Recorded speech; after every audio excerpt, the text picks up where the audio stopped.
Wow, what a beautiful startup screen. What's up, my dudes? My name's Lila Small, and welcome to the Let's Play of Love Noir, an Adrien Agreste dating simulator. I've promised this a while ago, and now I'm finally gonna keep my promise. I'm doing this only for laughs because this looks absolutely hilarious.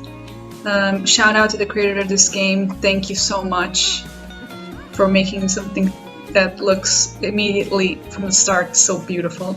And thanks to Adrichat for triggering the Adrichat movement. So let's get going. Is it gonna... oh yeah. Enough of this off-brand, careless whisper version. I can see why Nino hates it so much.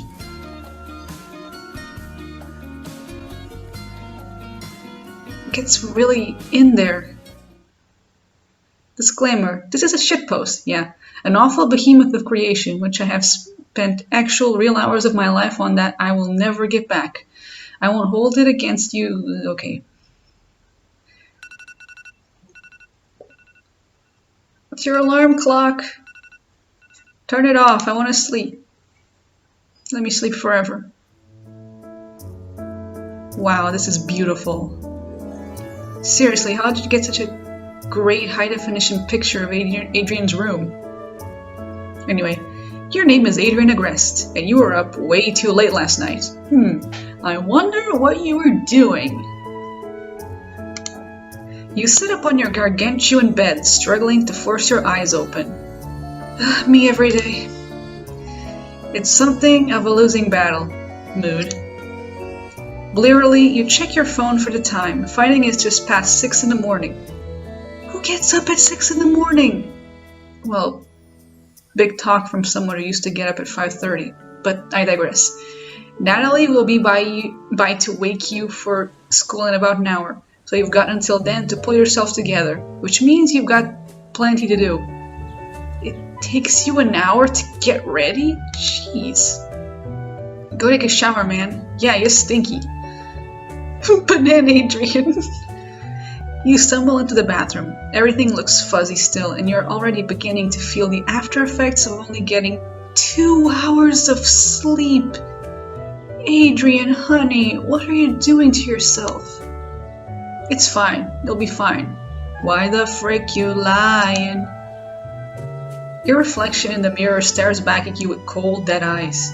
You look like a complete mess. Again, mood. And feel at least twice as bad. Better do something about that before greeting the world as handsome model, perfect son, secret superhero Adrien Agreste. Got a lot on your plate. You're only 14. Get ready to greet the world. Hello, world. Oh, the hot water streams down your body in thick rivulets? Is that how you say that? Anyway, coating your clammy skin and bringing some flush back to your face. Talk about the Walking Dead. Jesus Christ. Honestly, you haven't even stayed up for a good reason either.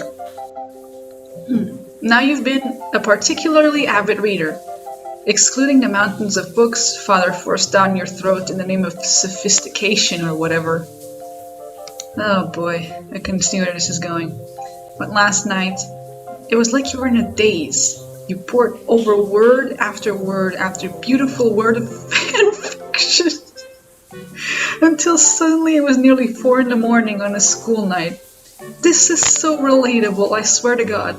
And you regain enough sense to question your life decisions and turn off the phone.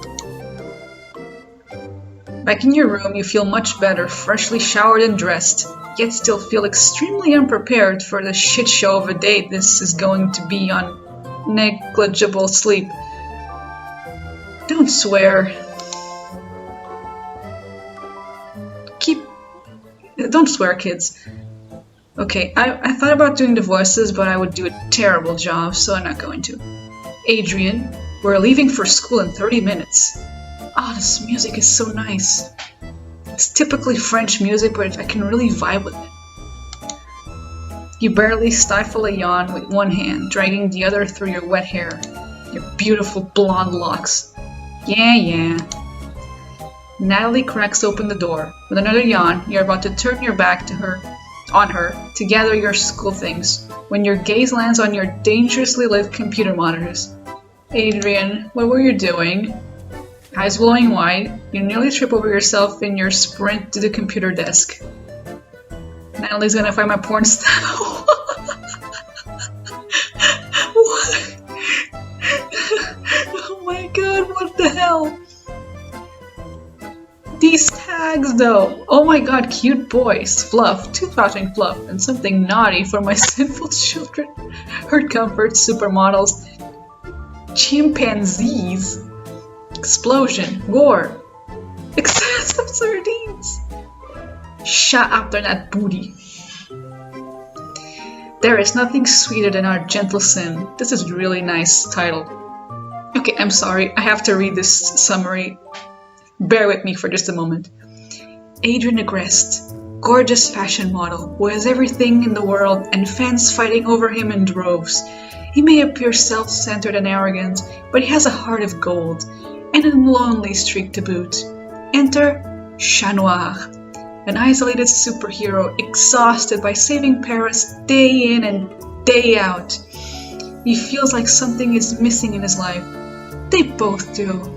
So when they meet each other, it's like the pieces just go together. Noir learns that the supermodel doesn't really have everything he says he does, and Adrien learns of Noir's dark past.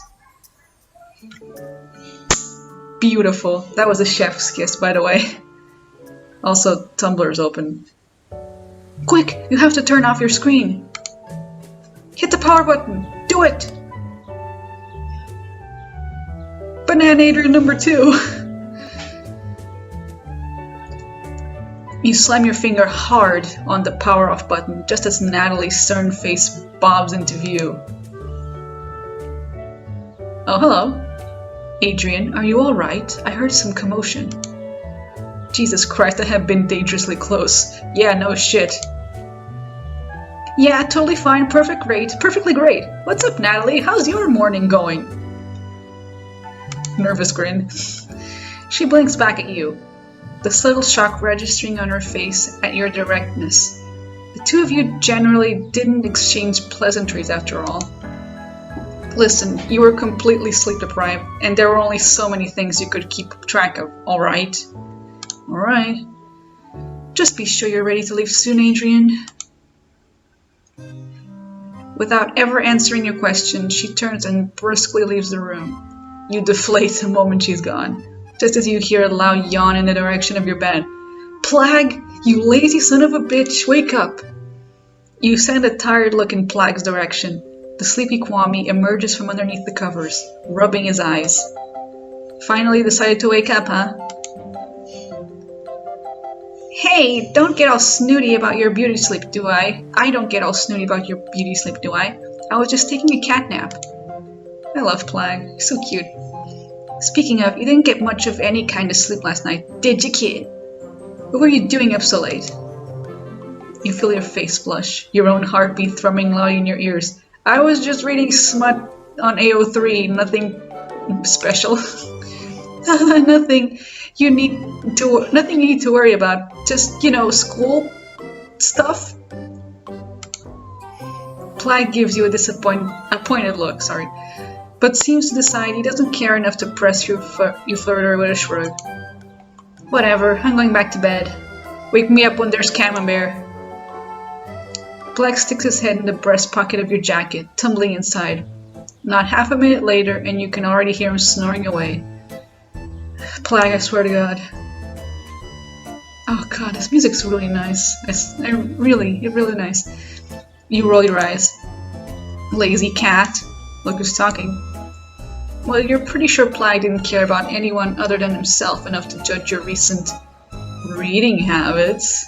Wink, wink, nudge, nudge. You really didn't feel like sharing your newly discovered interest in certain minorly erotic fiction with anyone, ever. Wise choice. Very wise choice. Oh, something just exploded. What on earth was that? Go to the window and find out. This boy's room is fantastic, I swear. Your hands grip the edge of the window hard enough that your knuckles turn white. Force! Hey, watch it! Don't jostle me around so much. I'm trying to sleep. Hush! There's something wrong. Why do you sound like Captain Kirk all of a sudden? You crane your head forward, and a moment later, a large plume of smoke appears behind one of the buildings a few blocks down from the mansion, spiraling into the air in thick clouds of gray and red. Yup, definitely an Akuma. This town just never sleeps, does it? I'm so freaking tired. Come on, you lazy bum, let's go. Aw, man, I want to sleep. Too bad. Plague, claws out! Whoa, whoa, whoa! In a flash of green, you're soaring out the window, touching down nimbly a moment later on a I can't read, on a nearby rooftop. Ah, how lovely. You're still a bit far off, but the smoke appears to be thinning out considerably, which is a good thing, you hope. Check out the view, not like there's an Akuma or anything. How meta. It's been so long since an Akuma was attacked in the morning. Paris really is beautiful at this time of day. It actually is. Look at this view. I've only been to France, I only passed by in my car.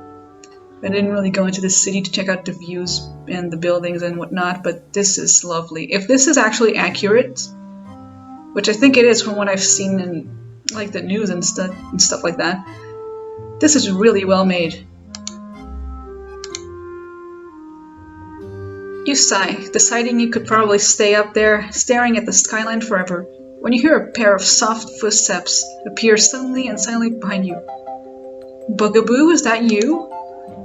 Are you planning on just spacing out or actually lending a hand for once, Chaton? Ladybug. Ah, beautiful as always. You turn with a suave smile, bending over in a dramatic bow. Just enjoying the view, milady. Milady. Although something much more pleasant to look at has just swung in, so I think I can manage to tear myself away to lend a helping claw. Smooth as always. You lift out of the bow, shooting her a wink. Clink! Ladybug rolls her eyes, a good-natured smile parting her perfect face. I cannot read today. You're relentless. Nothing but the best for my lady. My lady. You say with another wink. Wink! Stop winking, Adrien. Good God. Now, what exactly are we up against? That explosion a minute ago didn't sound too pleasant. Oh God, Ladybug, what happened?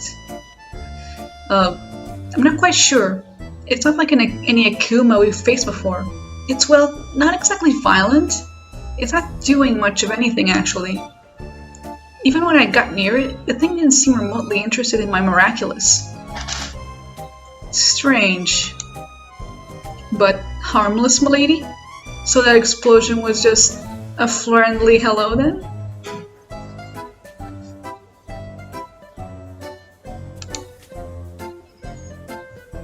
Oh, that was unrelated. Sort of. Oh, first critical decision.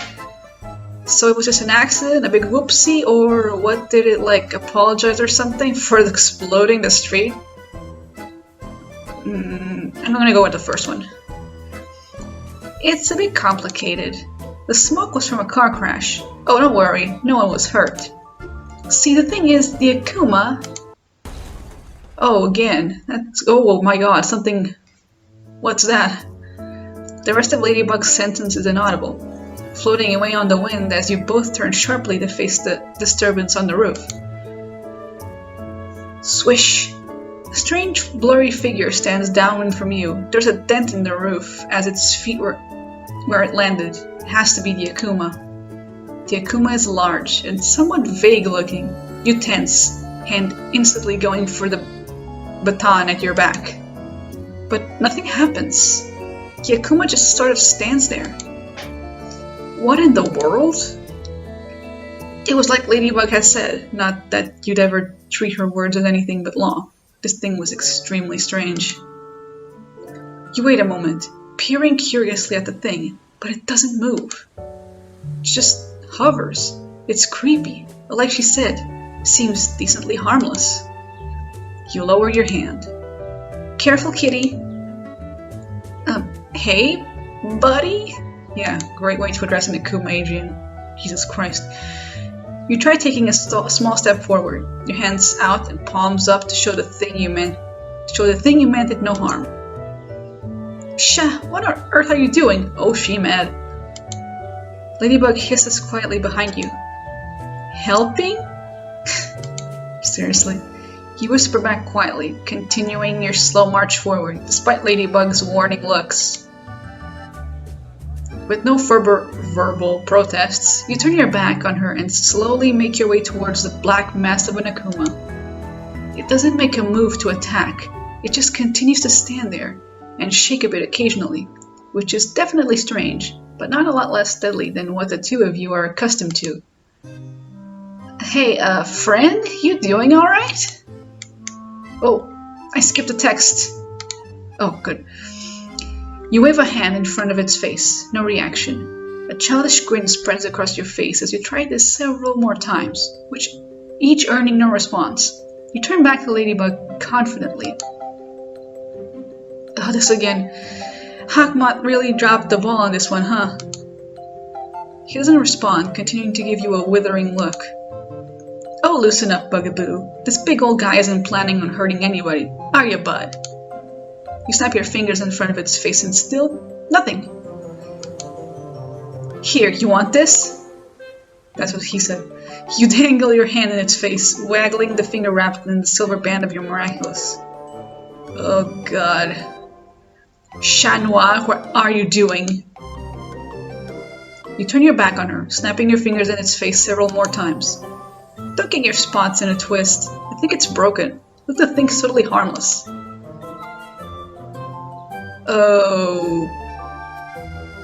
Okay. I really want to poke it in the face. No, Sha, don't touch it. It'll... Her warning reaches you too late, and you're already poked it in the face several times. See, m'lady? Nothing to Whoa. You feel like you've just gotten whiplash, but you haven't moved an inch. Your hand rests firmly on the Akuma's shoulder, and you're just aware enough to wonder how it got there on its own. The first thing you notice is not the unpleasant tingling sensation underneath your glove, where you're touching the Akuma.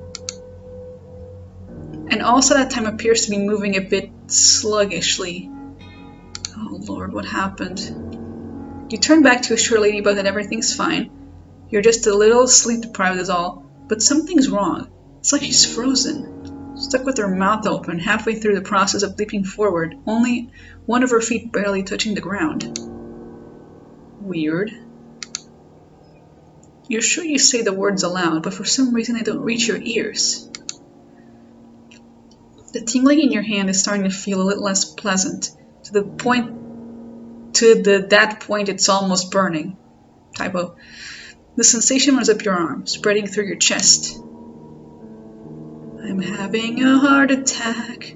It quickly moves from uncomfortable to painful, and you desperately try and wrench your hand away, but only to find it stuck to the Akuma like glue. Oh boy, what have we gotten ourselves into? In a mode of panic, you call out your cataclysm, but like your words before, the command dies in the void. You turn frantically to the Akuma. Where there was no face before, now is an eerily grinning mouthful of pointed teeth. Your scream is swallowed by the darkness around you.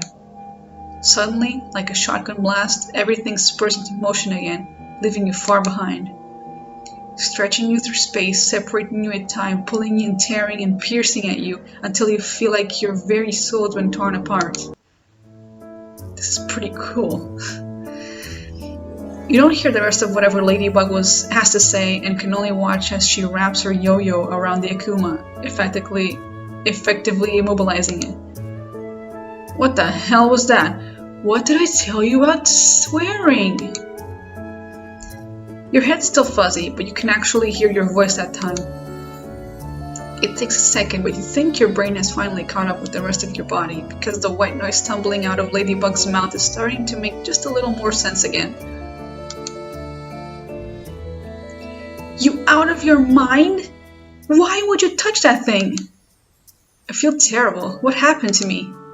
You felt hollow, like something had been torn out of you. Yeah, your other personas. Ladybug heaves a groan, throwing her arm out to gesture somewhere just behind your left shoulder. Why don't you see for yourself? Your eyes drift over slowly, brain still sluggishly, widening gradually as they land on a handful of people crowding the rooftop that had definitely not been there before. A group of devilishly good-looking and alarmingly familiar figures stand not several feet away.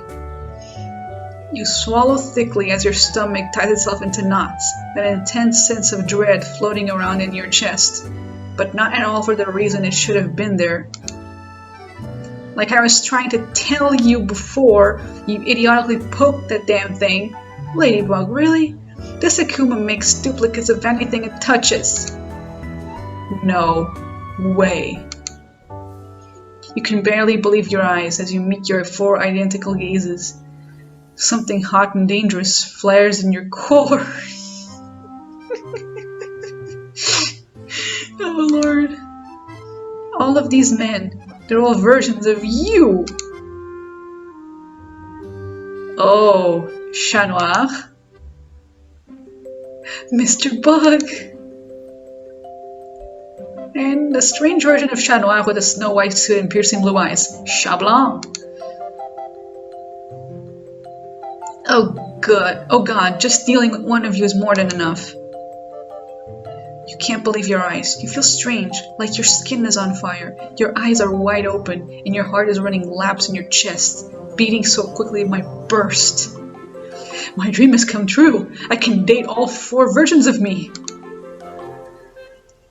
Thoughts of last night fill your head, of the fanfiction you pored over it for hours straight, of the fan art you shamefully saved to a secret folder on your computer.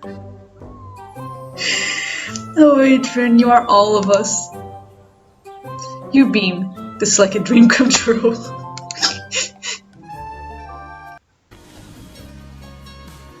Oh, this again.